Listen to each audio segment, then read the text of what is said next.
An essay. An essay is a short composition which is usually in prose. essay அப்படின்னா என்னென்னா short composition. ஓகேவா? கட்டுரை தெரியுமா உங்களுக்கு? கட்டுரையை தான் வந்து காம்போசிஷன் அப்படின்னு சொல்லுவாங்க. இப்போ essay is a short composition. First point நீங்கள் ஈஸியாக ஞாபகம் வச்சுக்கலாம். An essay is a short composition. Second point, it is usually in prose. Prose அப்படின்னா உரைநடை அப்படின்னு அர்த்தம். ஸோ எப்பயுமே எஸ்ஏ வந்து என்ன ஃபார்மேட்டில் இருக்கும் அப்படின்னா ப்ரோஸ் ஃபார்மேட்டில் இருக்கும். It discusses that either formally or informally. இது நீங்கள் எப்படி எழுதிக்கலாம்னா it is in the form of formal or informal அப்படின்னு எழுதிக்கலாம். First point, and essay is a short composition. Second point, it is usually in pros.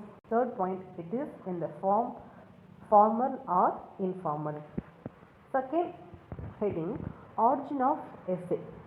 The essay originated from Roman literature. Okay, origin of essay. First point, the essay originated from Roman literature. Roman literature is the essay origin. Origin தொடக்கம் அப்படின்னு அர்த்தம். The epistles of Cicero and Seneca are considered to be essays. இப்போ Asian பீரியடில் Cesaro and Seneca அப்படின்னு சொல்லக்கூடிய 2 Roman philosophers இருந்தாங்க. இந்த 2 Roman ஃபிலாசபர்ஸும் letters நிறையா எழுதியிருக்கிறாங்க. அவங்க எழுதின லெட்டர்ஸை தான் வந்து ஏஷியன் பீரியடில் எஸ்ஐஸாக கன்சிடர் பண்ணாங்க. எபிஸ்டல்ஸ் அப்படின்னு சொல்லியிருக்காங்க இல்லையா? எபிஸ்டல்ஸ்னால் லெட்டர்ஸ் அப்படின்னு அர்த்தம். Origin of essay. First point, the essay originated from Roman literature. Second point, the epistles of Cicero and Seneca were considered to be the essays during Asian period. The modern essays takes its origin from the famous French writer Montaigne. His essay, meaning attempt, makes the beginning of modern essay. Modern essay எப்போ begin ஆச்சுன்னா, the modern essay began with the writings of the French writer Montaigne. இந்த பாயிண்ட்டை நீங்கள் இப்படி கூட simplify பண்ணிக்கலாம். The modern essay originated from the writings of the French writer Montaigne. Francis Bacon is responsible for beginning this form to English literature.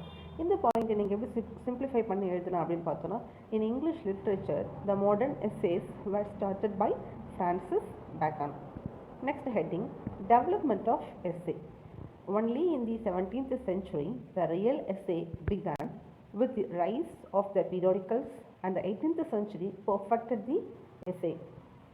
So 17th century hyphen போட்டுட்டு real essays were begun. 18th century the essays were perfected by periodicals. Okay va? So development of essay. First point, 17th century hyphen real essays were begun. 18th century hyphen real essays were perfected through the periodicals. Then types of essays. Essaysல several types இருக்குது. நோட்டபிளாக என்ன type சொல்லியிருக்காங்க? personal essays, critical essays and periodical essays. So first, personal essays. In the personal essays, the essays talks about himself. The personal essay began with the English by the French essayist Montaigne. Personal எஸ்ஸேஸில் எதை பற்றி பேசுகிறாங்க அப்படின்னா, ஒரு பர்சனை பற்றி பேசுகிறது தான் personal essays. This personal essays were begun by the French writer Montaigne. Then personal essayist. Personal essayist யார் யார் அப்படின்னு பார்த்தோன்னா, சார்ல்ஸ் லாம், வில்லியம் ஹேஸ்லிட், ஆரல் ஸ்டீவன்சன். இவங்க 3 பேர் தான் வந்து நம்ம என்ன சொல்கிறோம் அப்படின்னா பர்சனல் எஸ்ஸேயிஸ்ட், நோட்டபிள் பர்சனல் எஸ்ஸேயிஸ்ட் அப்படின்னு சொல்கிறோம்.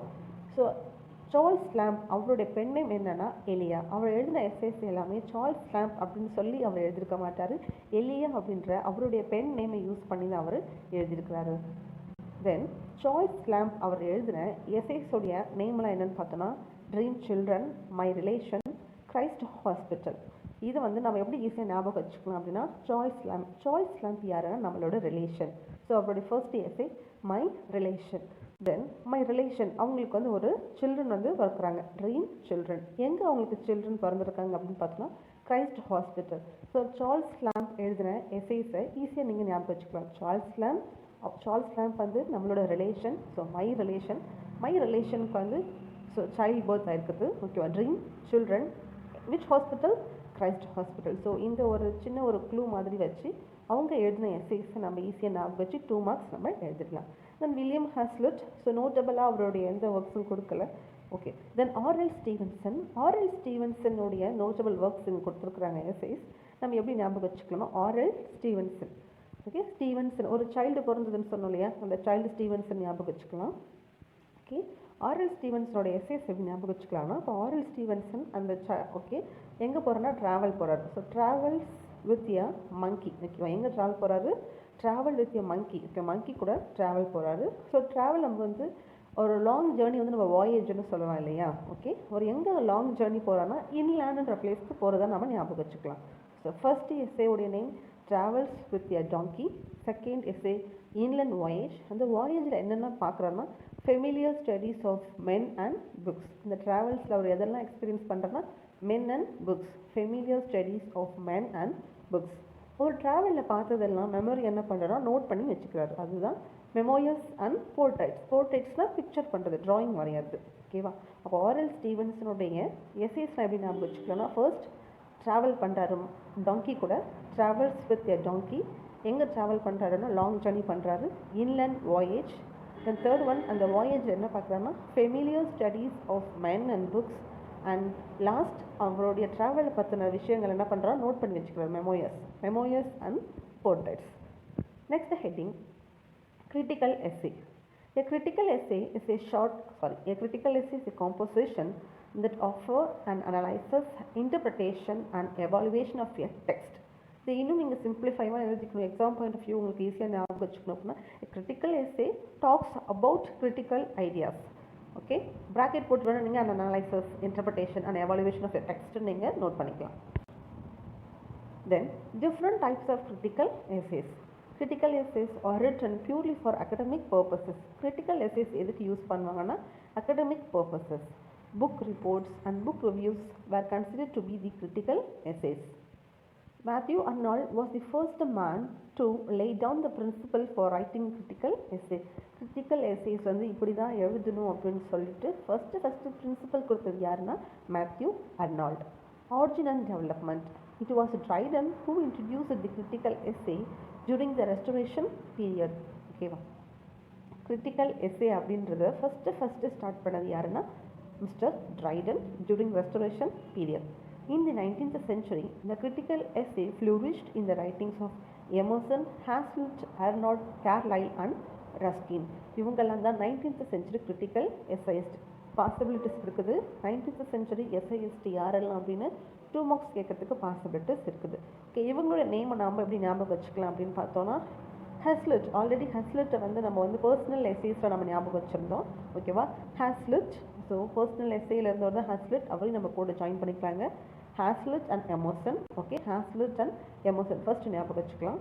ஃபஸ்ட்டு யார் வந்து கிரிட்டிக்கல் எஸ்ஸேஸ்க்கு வந்து ஒரு பிரின்சிபல் லைட் பண்ணது அப்படின்னு பார்த்தோன்னா மேத்யூ அர்னால்ட். ஓகே, தென் இது டெவலப்மெண்ட் பண்ணது யாருன்னா ட்ரைடன். ஸோ 4 நேம்ஸ் நம்ம ஞாபகம் வச்சுக்கலாம், Hazlitt, Emerson, Arnold and Triton. ஓகேவா, ஸோ அர்னால்ட் நமக்கெல்லாம் தெரியும், ஒரு ஹாலிவுட் ஹீரோ தான் வந்து அர்னால்ட். அவர் நல்லா பல்காக இருப்பார். ஒரு பல்காக இருக்கிறதுக்கு என்ன ரீசன் அப்படின்னு பார்த்தோன்னா, ஒரு காரில் போகும்போது ரஸ்க்கு சாப்பிடுவார் அப்படின்னு சொல்லி ஞாபகம் வச்சுக்கலாம். கேர்லைல் அண்ட் ரஸ்கின். ஓகேவா, மேத்யூ அர்னால்ட், கேர்லைல் அண்ட் ரஸ்கின். இதுக்கு முன்னாடி இருந்தவங்க யாருன்னா ஹாஸ்லிட். இவர் வந்து நம்ம வந்து பர்சனல் எஸ்ஸேஸில் பார்த்துருக்கோம், ஹாஸ்லிட். ஓகே, தென் கிரிட்டிக்கல் எஸ்ஸேவை வந்து ஃபஸ்ட்டு இன்ட்ரடியூஸ் பண்ணது யாருன்னா ட்ரைடன். கிரிட்டிக்கல் எஸ்ஸேக்கு வந்து ஒரு பிரின்சிபல் லைட் பண்ணது யாருன்னா மேத்யூ அர்னால்ட். அர்னால்டுன்ற நேமை ஞாபகம் வச்சு கேர்லைல் அண்ட் ரஸ்கின், இவங்க 2 நேமும் நம்ம ஞாபகம் வச்சுக்கலாம், Thomas Carlyle and John Ruskin. Then 20th centuryயில் 2 ரைட்டர்ஸ் இருக்கிறாங்க. 20th century 2 ரைட்டர்ஸ் வருவாங்க. அவங்க வந்து 2 பேருக்குமே 2 இனிஷியல் இருக்கும் அப்படின்னு ஞாபகம் வச்சுக்கோங்க, T.S. Eliot, F.R. Lewis. So 20th century 2 பேர் இருப்பாங்க, 2 பேருக்குமே 2 இனிஷியல்ஸ் இருக்கும், T.S. Eliot and F.R. Lewis. Then the periodical essay or the social essay. Periodical essayக்கு another name என்னன்னா the social essay. The periodical essay was the product of the 18th century social life and its condition. It is called periodicals because it was published in journals and magazines which appear periodically, that is after fixed interval of time. Even இது simplify பண்ணி என்ன பண்ணலன்னா The essay which published in journals and magazines is called periodical essay. I repeat again, the essays which published in journals and magazines were called as periodical essay. It is otherwise called as social essay. Then the periodical essay were developed and perfected by two persons, Joseph Addison and Richard Steele. So first point enna, the periodical essay which appeared in magazine and journals. Second point, the periodical essays were developed and perfected by Joseph Addison and Richard Steele. Okay, wow. The periodical essay were otherwise called as social essay.